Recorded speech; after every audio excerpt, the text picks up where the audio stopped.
프락시스 행정법 총론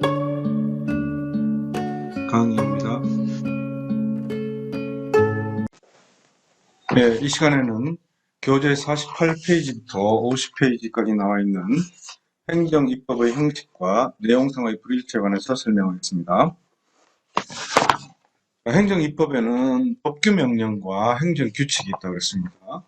법규명령은 대외적 구속력이 있는 겁니다.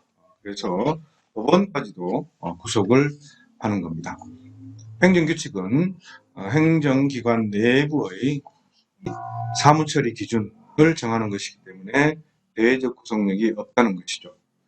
그런데 문제는 이런 법규명령인데 내용은 행정규칙의 내용을 가지고 있는 것이 있고, 또 행정규칙인데도 불구하고 법규명령처럼 대외적 구속력이 있는 경우도 있다는 것이죠.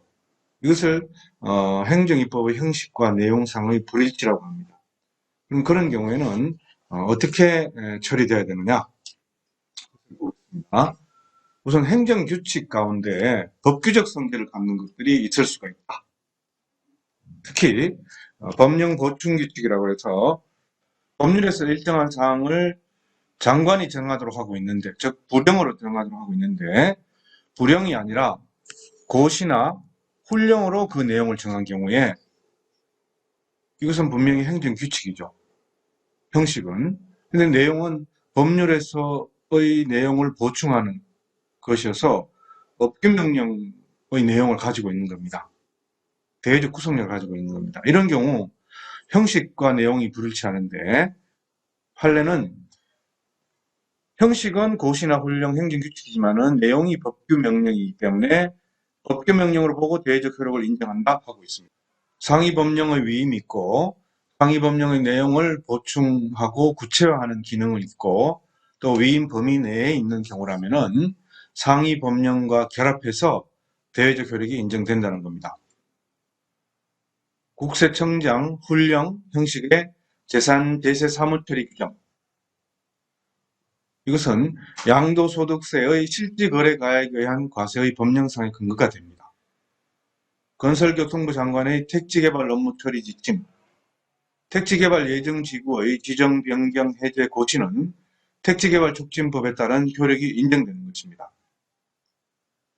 건설교통부 장관의 산업입지개발에 관한 통합지침, 총무처의 대우공무원 선발 예규 지침, 처리 지침, 처리 규정, 이런 것들인데, 행정규칙인데, 이 내용들은 상위법령의 내용을 보충하는, 그리고 구체화하는 것들이어서 대외적 효력이 인정된다는 겁니다.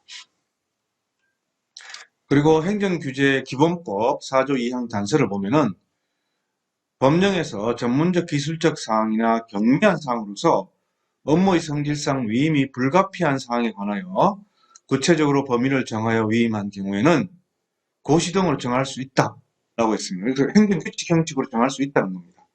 그렇지만은 그 효력은 법규명령의 효력을 가지고 있다. 두 번째는 그 반대로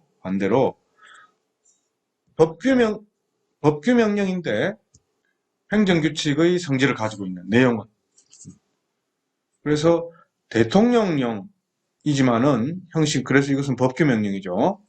그런데 제재적 처분의 기준을 설정해 놓은 것, 즉 재량준칙을 정해 놓은 법규명령, 대통령령, 부령이라고 할 경우에는 이것이 법규명령이냐 행정규칙이냐라는 겁니다. 즉 제재적 처분의 기준을 정해 놓은 그대로 100% 따라해야 되느냐, 또 법원도 그렇게 따라한 처분에 대해서 아무런 판단을 하지 못하느냐, 적법 여부를 판단하지 못하느냐, 법규명령이 못하는 거죠. 그래서 이 법규명령설, 행정규칙설, 숙헌여부기준설 이렇게 학설이 나뉩니다. 그리고 법규명령설에서는 처분 기준에 기속된다, 완전히 처분 기준 그대로 따라해야만 적법하다라는 것이고, 또 판례는 처분 기준의 최고 한도를 설정해 놓은 것이기 때문에 그 범위 내에서는 어떠한 처분을 하더라도 적법하게 해석될 수 있다라고 볼 수 있다는 학설이 있습니다. 이미 우리가 행정규칙의 내용에서 많이 봤듯이 대통령령으로 정한 제재적 처분의 기준은 법규명령으로 본다. 형식이 법규명령이니까. 다만 최고 한도로 보는 경우도 있다. 이렇게 했죠.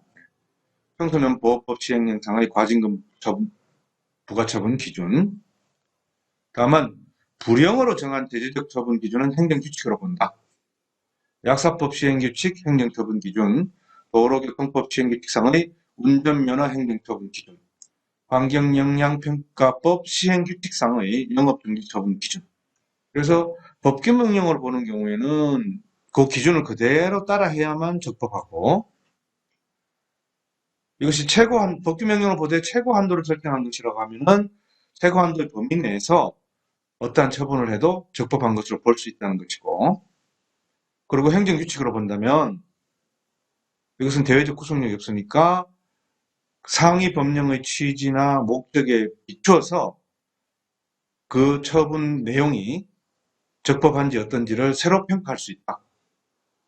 즉 불형에서 정한 처분 기준을 위반하더라도 위반했는지 안 했는지 위반해도 적법한 것으로 볼 수 있고 그렇다는 뜻입니다. 그래서 개별적인 처분 기준에 제재의 정도를 가감할 수 있는 가중 감경 규정이 있다면은 탄력적인 처분을 할 수 있으므로 원칙적으로 법규명령으로 본다. 이렇게 처리되고 있습니다. 48페이지 첫 번째 판례는 우리 41페이지에서 본 판례입니다. 주택건설사업자의 영업정지 처분의 경우에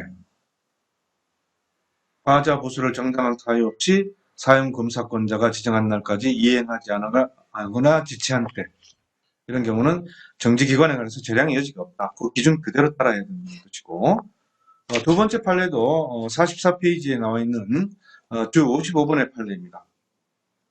약사법에 나와 있는 과징금 산정 기준.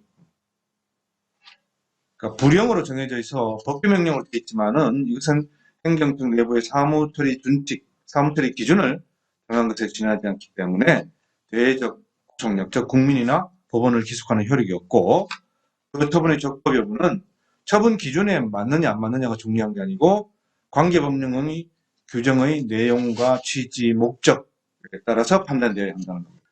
다음 49페이지 마지막 판례는 공공기관 운영에 관한 법률에서 정한 입찰 참가 자격 제한 기준. 이것은 공기업 준정부기관 계약 사무 규칙, 즉 기획재정부령으로 되어 있습니다. 그리고 국가를 당사자로 하는 계약에 관한 법률 시행 규칙으로 정해져 있습니다. 불형으로 정해져 있죠. 불형의 형식으로 되어 있지만 이것은 행정청 내부의 재량 준칙을 정한 것에 지나지 않기 때문에 수개 위반 행위에 대해서 가장 무거운 제한 기준에 의해서 제재 처분을 하도록 규정한 시행규칙의 규정 취지를 고려할 때 이 수개의 위반 행위에 관해서 별도로 추가 제재한다는 것은 기준은 맞지만은 이것은 규정의 취지에 어긋나기 때문에 2차 처분은 재량권을 일탈 남용해서 위법하다 이렇게 판단합니다. 이상이 행정입법의 형식과 내용상의 불일치, 행정규칙인데 내용이 법규적 성질을 갖는 경우의 처리 방법, 법규명령인데 그 내용이 행정규칙의 성질을 갖는 처분 기준을 정한 그런 경우의 처리 방법에 관해서 설명했습니다.